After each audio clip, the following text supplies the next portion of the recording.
Ramadhani yataka maandalizi kama vile ibada zingine yataka maandalizi. Wewe unapotaka kuoa yataka maandalizi, unapotaka kufanya biashara yataka maandalizi, unapotaka kwenda kufanya ibada ya haji kuna maandalizi ya haji.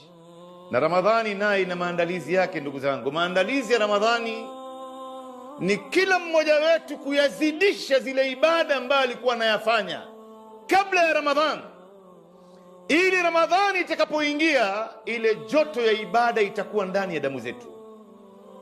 Kama wema waliotangulia walikuwa wanajiandaa kwa ajili ya Ramadhani miezi 6 kabla, hata Ramadhani ikiingia ile joto ya ibada inakuwa ndani ya damu zao, wakijiandaa kwa ajili ya Ramadhani kwa kuswali swala 5 msikitini kwa jamaa. Sunna ya kablia na baadia haiwapiti, salati dhuha haiwapiti, wanaamka qiyamul layl usiku wa manane kuswali, wanasoma sana Qur'ani, wanafunga saumu za sunna, wanatoa sadaqa, wanawatendea wazazi wao wema. Hii ni maandalizi ya Ramadhani hii. Hata Ramadhani ikiingia, ndugu zangu, ile joto ya ibada inakuwa ndani ya damu zetu. Wewe mpaka sasa hivi umejiandaa kiasi gani ndugu zangu?